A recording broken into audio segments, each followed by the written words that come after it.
KEPRO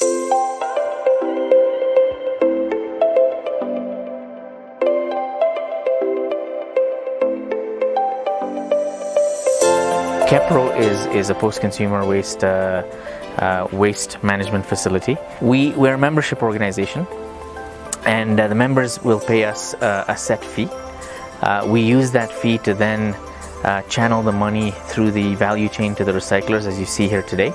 And the idea is to avoid waste going to landfill in our environment, collect it in an organized fashion, and recycle it at the end of the day, and ultimately try and create a circular economy. The story of KEPRO basically started in 2018 when we invited a Kenyan delegation to Copenhagen to look into best practices on circular economy and plastics recycling.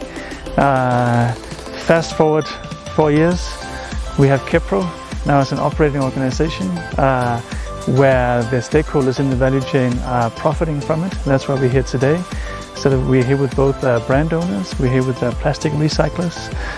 So now we're coming to the point where this is a scalable organization, and that was exactly the intention.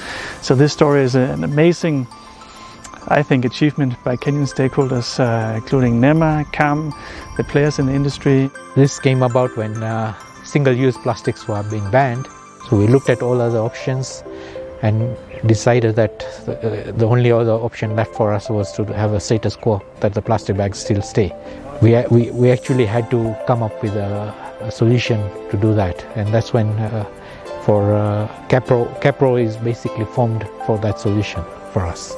It's important to notice that everybody along the value chain of what we call packaging has a role to play to ensure that plastics do not end up in the environment. What KEPRO will do is that it allows to a shared value across the whole stakeholder, all the stakeholders in the value chain, for coming up with ways, how do you enhance recycling, how do you enhance the collection, how do you enhance the sorting, and finally, how do you stop the leakage of plastics into the environment. KEPRO is giving us a subsidy to all meet all means of to reduce our costs.